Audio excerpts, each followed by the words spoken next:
नमस्कार, समाचारों में आप सभी का स्वागत है। मैं हूं जया सिन्हा। आइए शुरुआत करते हैं सुर्खियों से।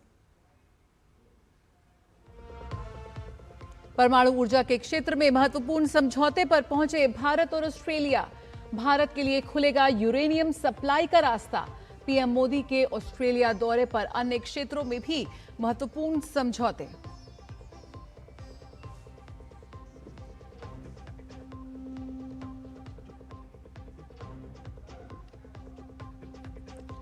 भारत ऑस्ट्रेलिया सीईओ फोरम पर पीएम मोदी ने कहा, व्यापक आर्थिक सहयोग समझौते का फ्रेमवर्क तैयार। ऑस्ट्रेलियाई कंपनी की ओर से $500 मिलियन के निवेश का स्वागत।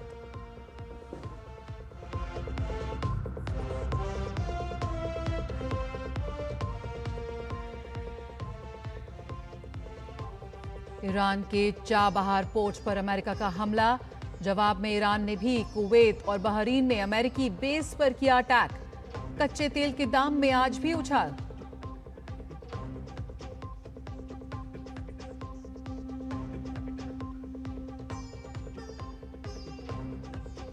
राजधानी दिल्ली, गुजरात, महाराष्ट्र, राजस्थान और बंगाल समेत तमाम राज्यों में मूसलाधार बारिश। मौसम विभाग की ओर से लोगों को सावधानी बरतने की अपील।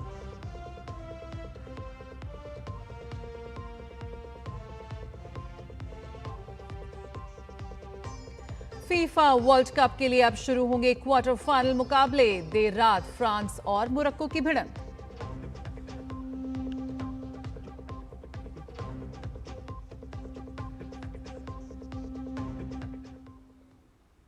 सबसे पहले बात प्रधानमंत्री नरेंद्र मोदी की ऑस्ट्रेलियाई दौरे की। आज मेलबर्न में ऑस्ट्रेलिया के प्रधानमंत्री एंथनी अल्बनीज के साथ तीसरी वार्षिक शिखर वार्ता की प्रधानमंत्री नरेंद्र मोदी ने। उन्होंने ऑस्ट्रेलिया के साथ गर्मजोशी भरे रिश्तों का जिक्र किया। सम्मेलन में हिस्सा लेने के बाद प्रधानमंत्री मोदी ने संयुक्त बयान के दौरान कहा कि दोनों देशों की साझेदारी सिर्फ वर्तमान तक सीमित नहीं बल्कि भविष्य की है। उन्होंने कहा, दोनों देश जल्द ही एक समग्र आर्थिक सहयोग की दिशा में बढ़ रहे हैं। तो 3 दिवसीय ऑस्ट्रेलिया दौरे पर प्रधानमंत्री नरेंद्र मोदी, ये प्रधानमंत्री की 3 देशों की यात्रा का दूसरा पड़ाव है। इंडोनेशिया की यात्रा को सफलतापूर्वक संपन्न कर प्रधानमंत्री नरेंद्र मोदी ऑस्ट्रेलिया पहुंचे और जिस तरह से प्रधानमंत्री नरेंद्र मोदी ऑस्ट्रेलिया के गवर्नर से मिले और क्या कुछ बात हुई, क्या कुछ तस्वीरें सामने निकल कर आई, आइए देखते हैं। प्रधानमंत्री नरेंद्र मोदी ऑस्ट्रेलिया के गवर्नर जनरल से उनकी मुलाकात हुई। दोनों देशों के प्रतिनिधि मंडल स्तर ने भी इसमें शिरकत की।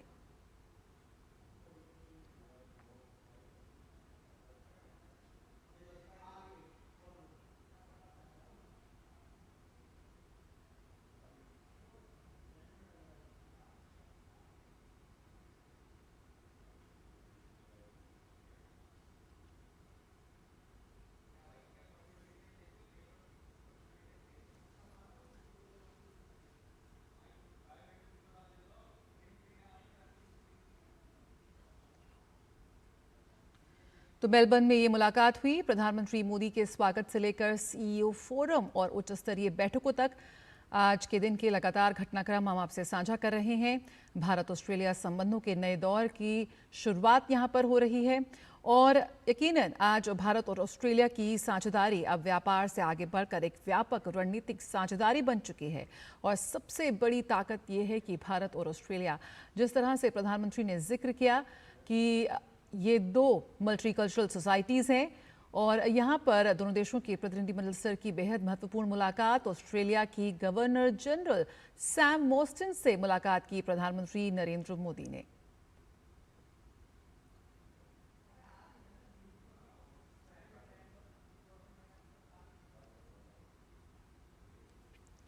यकीनन भारत और ऑस्ट्रेलिया के रिश्ते अब केवल पारंपरिक व्यापार या कूटनीतिक संवाद तक सीमित नहीं रहे हैं। दोनों देशों के संबंध आज व्यापक रणनीतिक साझेदारी के ऐसे दौर में पहुंच चुके हैं जहां रक्षा, ऊर्जा सुरक्षा, क्रिटिकल मिनरल्स, उभरती प्रौद्योगिकी और हिंद प्रशांत क्षेत्र की स्थिरता साझा प्राथमिकताएं बन चुकी हैं। ऐसे में प्रधानमंत्री नरेंद्र मोदी और ऑस्ट्रेलिया के प्रधानमंत्री एंथनी अल्बनीज की संयुक्त प्रेस स्टेटमेंट और दोनों के विचार कई अहम फैसलों का आधार बन रहे हैं और एक नई ऊर्जा भारत और ऑस्ट्रेलिया के संबंधों में हम देख रहे हैं। लगातार महत्वपूर्ण बैठकों के दौर में ये भी तस्वीरें आप देख सकते हैं, जहां पर ऑस्ट्रेलिया के गवर्नर जनरल सैम मॉस्टन से मुलाकात की प्रधानमंत्री नरेंद्र मोदी ने।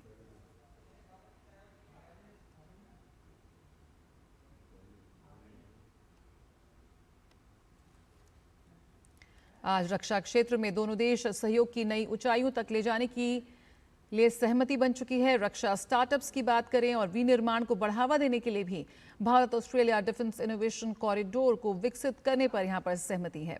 आतंकवाद के खिलाफ भी सहयोग को और मजबूत करने के साथ साथ संयुक्त रक्षा घोषणा के माध्यम से दोनों सेनाओं के बीच कैसे सहयोग और तालमेल और बढ़े, इस दिशा में भी महत्वपूर्ण कदम उठाने में सहमति हुई है। साथ ही हिंद प्रशांत क्षेत्र में समुद्री सुरक्षा को मजबूत करने के लिए मैरीटाइम सिक्योरिटी रोड मैप पर भी विशेष फोकस के साथ अब दोनों देश काम करते हुए नजर आएंगे। समुद्री निगरानी की बात करें या तटीय सुरक्षा क्षमताओं की नई बात करें, सभी को नई मजबूती मिलती हुई साफ तौर पर नजर आ रही है। और यहां पर आपको बताएं कि प्रधानमंत्री नरेंद्र मोदी ने आज मेलबर्न में ऑस्ट्रेलिया के प्रधानमंत्री एंथनी अल्बनीज के साथ तीसरी वार्षिक शिखर वार्ता की। उन्होंने ऑस्ट्रेलिया के साथ गर्मजोशी भरे रिश्तों का जिक्र किया। सम्मेलन में हिस्सा लेने के बाद प्रधानमंत्री मोदी ने संयुक्त बयान के दौरान कहा कि दोनों देशों की साझेदारी सिर्फ वर्तमान तक सीमित नहीं बल्कि भविष्य की है। उन्होंने कहा कि दोनों देश जल्द ही एक समग्र आर्थिक सहयोग की दिशा में बढ़ रहे हैं। हमारी कॉम्प्रिहेंसिव स्ट्रेटेजिक पार्टनरशिप ने पिछले कुछ वर्षों में अभूतपूर्व प्रगति की है और आज तीसरी एनुअल समिट से हमारे सहयोग में कई नए आयाम जुड़े हैं। 2022 में किए गए economic cooperation and trade agreement से हमारे व्यापार और निवेश का दायरा लगातार बढ़ा है। अब हमने कॉम्प्रिहेंसिव इकोनॉमिक कोऑपरेशन एग्रीमेंट यानी सीका पर तेजी से काम करने का निर्णय लिया है, जो दोनों देशों के लिए बैलेंस, एम्बिशियस और विन विन होगा। प्रधानमंत्री मोदी ने नवीकरणीय ऊर्जा क्षेत्र में सहयोग को क्लाइमेट एक्शन के लिए एक बड़ा कदम बताया। उन्होंने न्यूक्लियर क्षेत्र में हुए समझौते को नई पहल बताया। न्यूक्लियर एनर्जी के क्षेत्र में आज हमने एक महत्वपूर्ण समझौता किया है। इससे ऑस्ट्रेलिया से भारत को यूरेनियम सप्लाई का मार्ग खुलेगा और हमारे क्लीन एनर्जी के उद्देश्यों को नई ताकत मिलेगी। क्रिटिकल मिनरल्स में हमारा सहयोग हमारी स्ट्रेटेजिक सिक्योरिटी और क्लीन एनर्जी ट्रांजिशन के लिए महत्वपूर्ण है। इसी सोच के साथ आज हमने Australia India partnership on cyber, critical technologies and supply chains यानी AI पैक्ट की पहल ली है। हम मिलकर क्रिटिकल मिनरल्स कॉरिडोर पर भी काम करेंगे। भारत ऑस्ट्रेलिया ने रक्षा सुरक्षा क्षेत्र में संयुक्त घोषणा की। दोनों देश सहयोग बढ़ाने को सहमत हैं। प्रधानमंत्री मोदी ने कहा कि इससे दोनों देशों के बीच इनोवेशन, स्टार्टअप को बढ़ावा मिलेगा, शिप बिल्डिंग क्षेत्र को मजबूती मिलेगी, साथ ही हिंद प्रशांत क्षेत्र में शांति स्थायित्व को मजबूती मिलेगी। रक्षा और सुरक्षा में सहयोग बढ़ाने के लिए आज हमने एक महत्वपूर्ण जॉइंट डिक्लेरेशन जारी की है। Bharat Australia defence innovation corridor से हम डिफेंस स्टार्टअप्स और इंडस्ट्रीज को जोड़ने पर काम करेंगे। हमारे मैरीटाइम सिक्योरिटी कोलैबोरेशन रोडमैप से इंडो पैसिफिक में हमारे साझा प्रयासों को नई ताकत मिलेगी। हम शिप बिल्डिंग, शिप रिपेयर और मेंटेनेंस में भी मिलकर आगे बढ़ेंगे। आतंकवाद के खिलाफ हमारी लड़ाई भी साझा है, हमारे संकल्प भी अटूट है और हमारा सहयोग भी लगातार मजबूत हो रहा है। हमारा यह भी मानना है कि विश्व के अनेक भागों में चल रहे तनावों और युद्धों का समाधान डायलॉग और डिप्लोमेसी से ही संभव है। पूरे इंडो पैसिफिक क्षेत्र में हम मिलकर peace, stability, freedom of navigation और रूल्स बेस्ड ऑर्डर को और मजबूत करेंगे। दोनों देशों के आपसी संबंधों, प्रगाढ़ता को प्रधानमंत्री मोदी और डिप्लोमेसी को क्रिकेट की तरह बताया। उन्होंने कहा कि साझेदारी टेस्ट मैच जैसी लंबी और गहरी है। क्रिकेट भारत और ऑस्ट्रेलिया के रिश्तों की अपनी डिप्लोमेटिक लैंग्वेज है, इसलिए हमारी मीटिंग्स भी क्रिकेट जैसी लगती है। एजेंडा वनडे जैसा फोकस है, डिसीजन T20 जितने तेज है और पार्टनरशिप टेस्ट मैच जितनी लंबी और गहरी। आने वाले वर्षों में दोनों देशों में ओलंपिक्स और कॉमनवेल्थ गेम्स जैसे बड़े स्पोर्टिंग इवेंट्स आयोजित किए जाएंगे। इससे हमारा खेल सहयोग तो बढ़ेगा ही, स्पोर्ट्स इंफ्रास्ट्रक्चर में निवेश की भी अनेक संभावनाएं बनेगी। प्रधानमंत्री एल्बनीज ने कहा कि दोनों देशों के बीच सहज विश्वास है और कई क्षेत्रों में साथ हैं। ऐसे में हम चाहते हैं कि 1+1 मिलकर काम करें। इस पर प्रधानमंत्री मोदी ने कहा कि एक बराबर में जब एक आ जाता है तब 11 हो जाते हैं। ऐसे में शक्ति कई गुना बढ़ जाती है। So building trust between us is something that has happened. We are both nations where we play an important role in global forums as well, working together. Our voices is more than 1 + 1 = 2 in this case, because we are reliable partners in the global forums. I think we can do so much more together. Excellency, आपने सही कहा, एक के पास एक है तो 2 होता है, लेकिन एक के साथ एक होता है तो 11 हो जाता है। और सच्चे अर्थ में आज भारत और ऑस्ट्रेलिया साथ साथ है, इसलिए एक के बगल में एक 2 नहीं हो रहा, एक के बगल में एक 11 हो रहा है। प्रधानमंत्री मोदी ने Bharat Australia economy corporation and trade agreement में जिस तरह से दोनों देश आगे बढ़ रहे हैं, वो सीका के लिए एक मजबूत ग्राउंड है।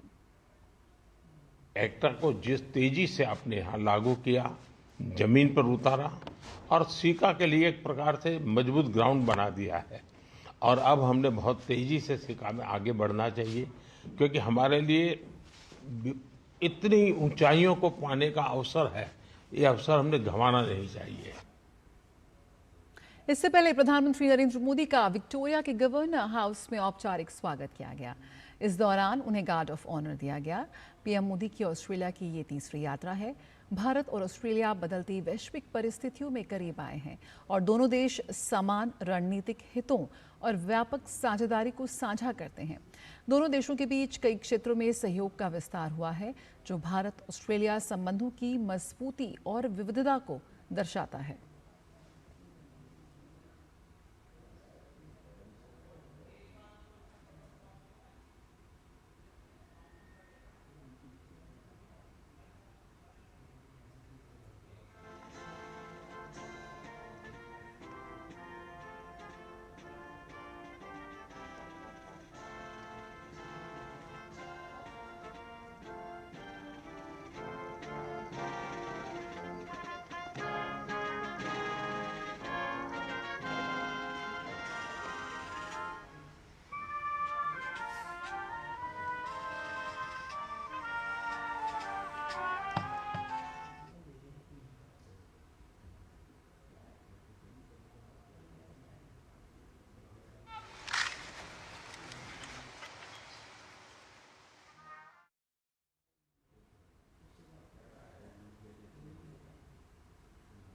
प्रधानमंत्री नरेंद्र मोदी ने भारत ऑस्ट्रेलिया आर्थिक साझेदारी को नई ऊंचाई पर ले जाने का आह्वान करते हुए ऑस्ट्रेलियाई कारोबारियों से भारत में निवेश बढ़ाने और प्रस्तावित समझौते को शीघ्र अंतिम रूप देने की अपील की।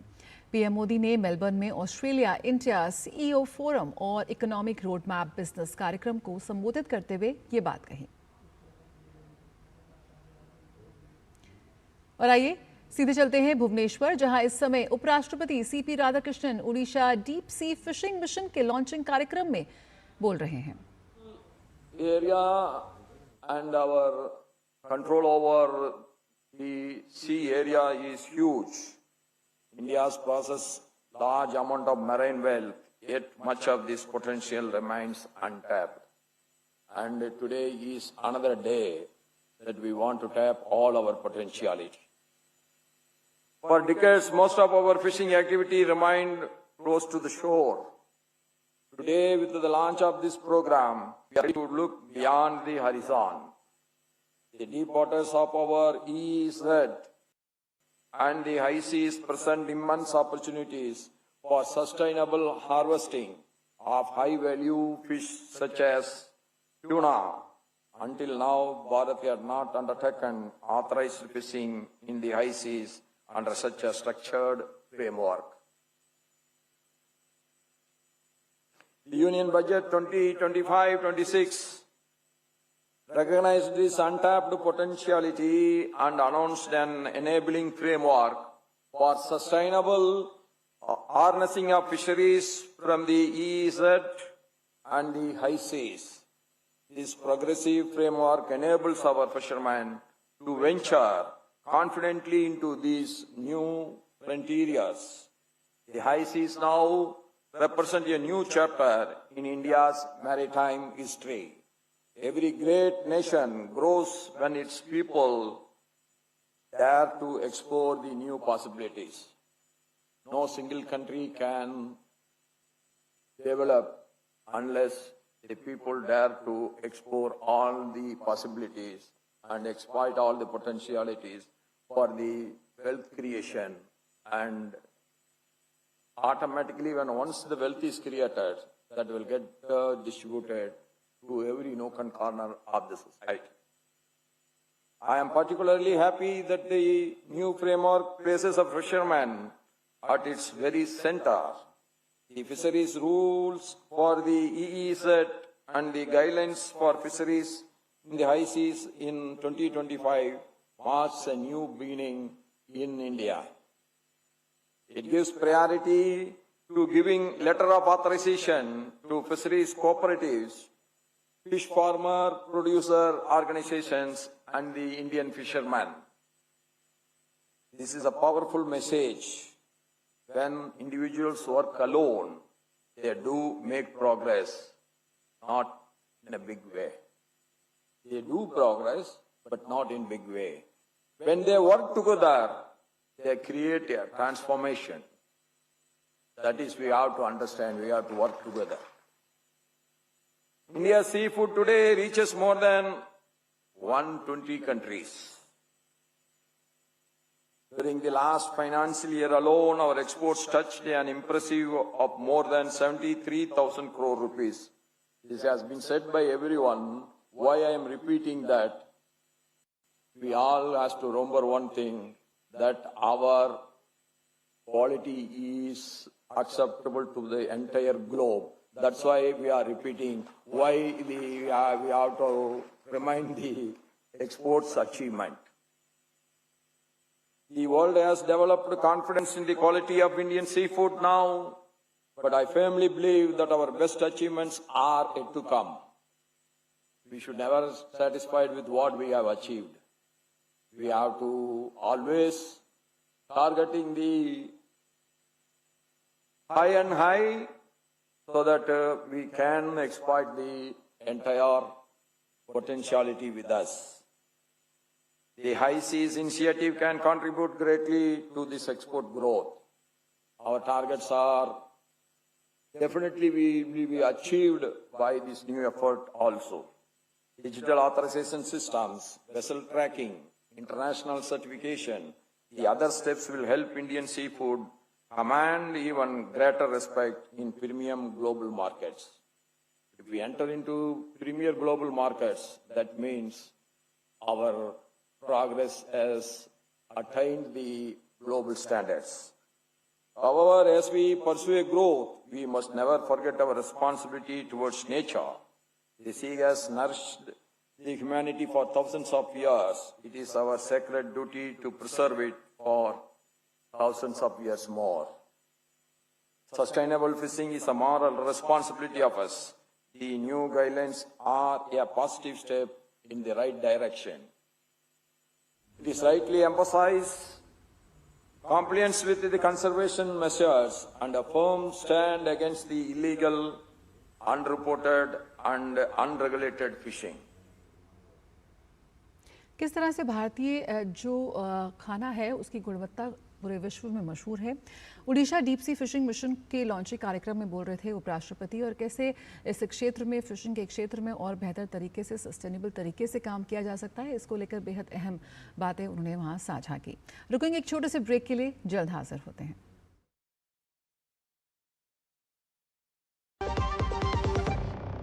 पर्यटन केवल घूमने फिरने तक सीमित नहीं, बल्कि संस्कृति, रोजगार और आर्थिक विकास का मजबूत आधार है। प्रधानमंत्री श्री नरेंद्र मोदी की मंशा अनुरूप और मुख्यमंत्री डॉक्टर मोहन यादव के नेतृत्व में मध्य प्रदेश का पर्यटन अब अंतर्राष्ट्रीय स्तर पर नई पहचान बना रहा है। वसुधैव कुटुम्बकम की भावना के साथ मध्य प्रदेश देश विदेश से आने वाले हर पर्यटक का आत्मीय स्वागत कर रहा है। मध्य प्रदेश आके हमें प्रकृति, संस्कृति और आध्यात्मिकता का अनुभव हुआ।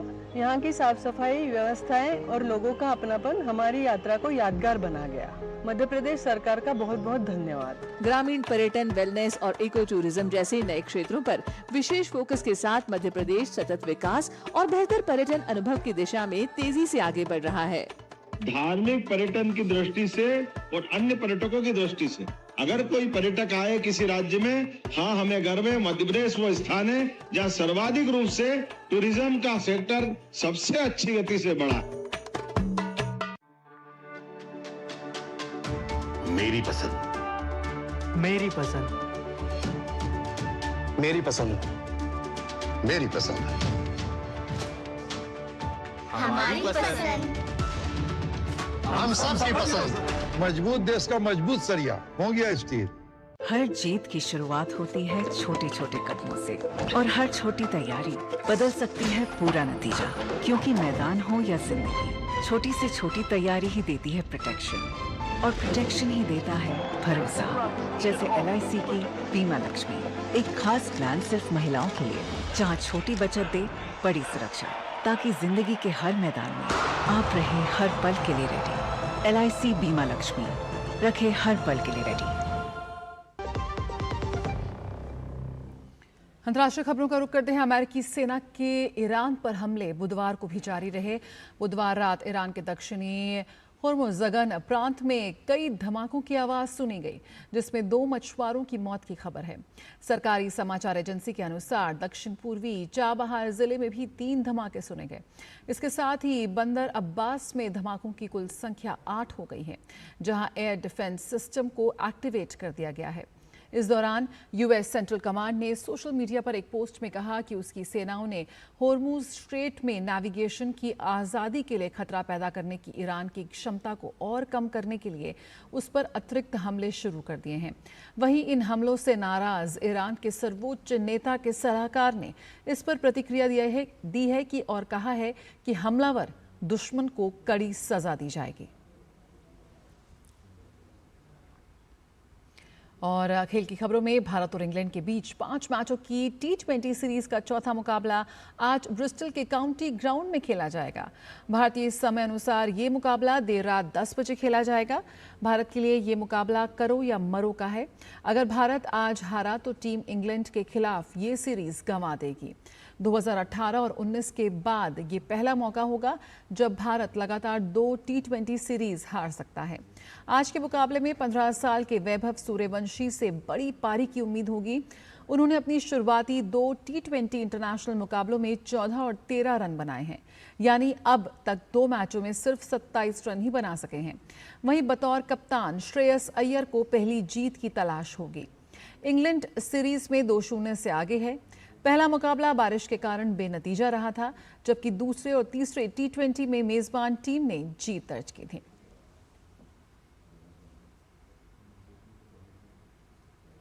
खबरों का सिलसिला जारी रहेगा DT न्यूज पर, लेकिन फिलहाल इस बुलेटिन में इतना ही। मुझे दीजिए इजाजत। नमस्कार।